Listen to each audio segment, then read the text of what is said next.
number 17. We're diving into how marriage intersects with adult well-being. We'll explore sociological theories, of course, and empirical findings that challenge the idea that marriage is a universal good. We'll also use marriage as a lens to explore broader sociological questions about health, inequality, and identity. Think of this as a case study in how personal relationships are shaped by and shape social structures. Remember, it's always best to come with a critical approach. So first, who benefits from marriage? Let's start by unpacking one of the most common claims about marriage, that it makes people healthier, wealthier, and happier. But here's the sociological twist. Who actually benefits and why? To answer that, we need to talk about stratification, which we've discussed before, which is how society ranks people into layers based on income, race, gender, and education. Marriage does not exist in a vacuum. It's shaped by these layers and often reinforces them.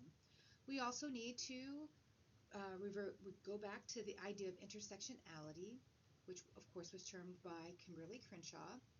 Remember, that helps us understand how overlapping identities, like being black, female, and working class, can compound disadvantage. A white middle-class man may experience marriage as a boost to his well-being, while a black working-class woman might face stress, fewer resources, and even less support. And then, of course, one of our favorite words, heteronormativity, which is the assumption of that heterosexual monogamous marriage is the norm. This shapes who gets access to the marriage advantage in the first place.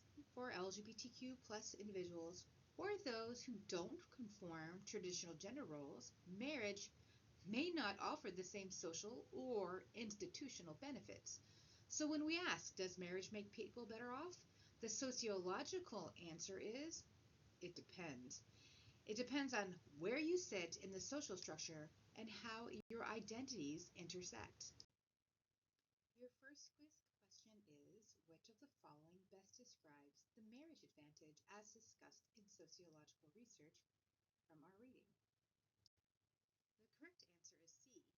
The marriage advantage refers to the observed association between marriage and improved well-being, but sociologists emphasize that this advantage is not universal.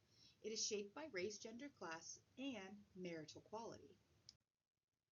What is well-being? Let's zoom in on what we mean by that term, well-being, because it's not just about feeling good. It's a multi-dimensional concept. Sociologists understand well-being as encompassing psychological, physical, economic, and social domains. Marriage can influence all of these, but not equally, and not for everyone. These dimensions are deeply interconnected.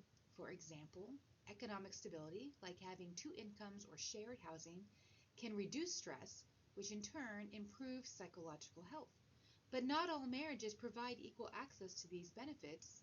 As we've seen, stratification shapes who gets the most out of marriage and who might actually be harmed by it.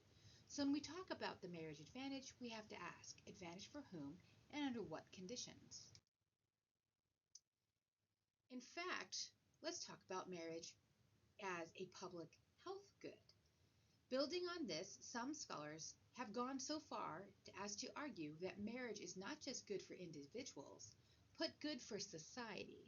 Here we see sociologist Linda Waite, who made a very bold claim. She said, marriage is a social determinant of health. She argued that marriage should be promoted like a public health intervention, something that improves population well-being, like vaccines or clean water. And she has data to support this. Married people often live longer, reporting better mental health, and have more financial stability. But here's where sociology complicates the picture. We have to ask whose health is improved and what assumptions are baked into this claim. Waite's model often centers on what we've already called heteronormativity, but what about those LGBTQ plus individuals, single parents, or people in non-traditional relationships like LAT and the like that we studied before? If we treat marriage as a public health tool, we risk narrowing norms and reinforcing them, and ignoring the realities of diverse lives. Of course, this is where intersectionality becomes essential again. If we don't account for those overlapping identities, we risk promoting a one-size-fits-all solution that really only works for a privileged few.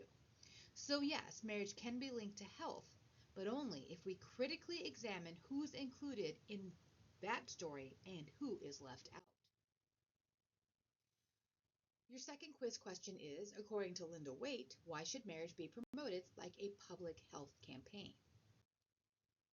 Waite argues that marriage improves population health and should be treated as a public health intervention. Again, this perspective is debated in sociology, even though she is a sociologist, due to the issues of inequality and access that arise. So let's look at this idea a little closer. I want you to consider causation or correlation. Here is a classic sociological problem or question, excuse me. Does marriage make people healthier, or are healthier people more likely to get married? This is where we enter the world of selection bias and endogeneity. Selection bias means that people who choose to marry might already have characteristics like better health, higher income, or stronger social networks that predict well-being. Endogeneity refers to the tangled relationship between cause and effect. Health might influence marriage, and marriage might influence health, so it's hard to tell which is driving what. That's why sociologists use tools like causal inference to untangle these relationships and to avoid jumping to conclusion. This debate matters. If marriage doesn't cause well-being, but is just correlated with it, then promoting marriage as a policy solution to inequality might be misguided at best. It could end up reinforcing privilege rather than reducing it. So your next quiz question is, what is the primary difference between the causation and selection explanations for the marriage advantage? And the correct answer is B. Causation implies that marriage itself improves well-being, while selection suggests that individuals who are already advantaged and therefore healthier and wealthier are more likely to marry. So cohabitation and recognition, of course, is an interesting issue because marriage is not the only form of partnership.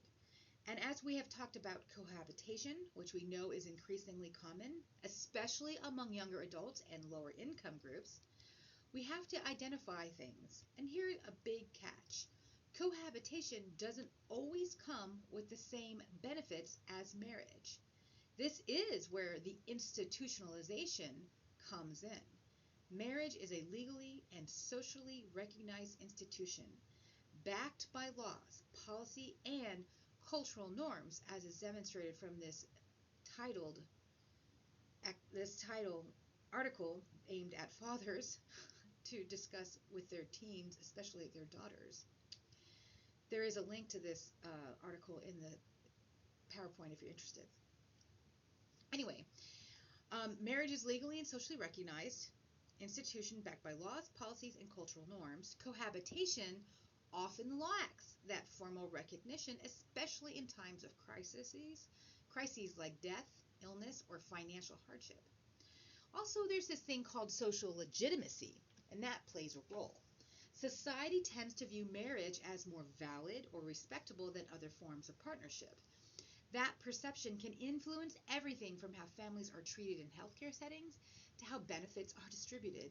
And, of course, we can't forget that family diversity. Not all families look the same, and not all relationships fit that traditional mold.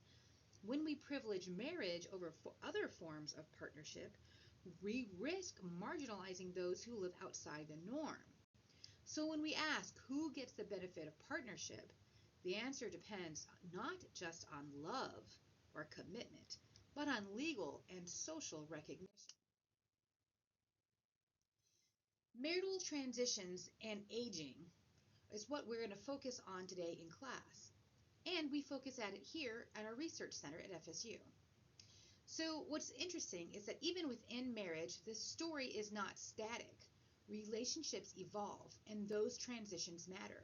This means looking at how marital relation transitions like divorce, remarriage, and widowhood accumulate over time. Sociologists call this cumulative disadvantage, the idea that stressors and setbacks can build up, especially when they happen early in life or repeatedly. For example, someone who experienced a high conflict divorce in their 30s may carry the emotional and financial effects for decades. And even a happy marriage later in life might not fully erase that early instability. This is where Don Carr's research is especially powerful. Carr is focuses on marital biography, how the timing and sequence of relationships shape well-being across the life course. Don Carr is a leading figure in gerontology and has shown how transitions like widowhood, divorce, and remarriage affect aging. Carr's research emphasizes the importance of social integration, having meaningful social ties as a key factor in aging. Marriage can be one source of those ties, but when it ends, especially through widowhood, those connections can be disrupted. This is particularly true for older women who often face greater social isolation after losing a spouse. We'll discuss role theory today, which helps us understand this further. Because when people lose a spouse, they don't just lose a partner, they lose their social role, and that often shapes their identity, routines, and support system. And that loss can have a profound effect on mental and physical health. We will discuss this and more things today in class. See you then.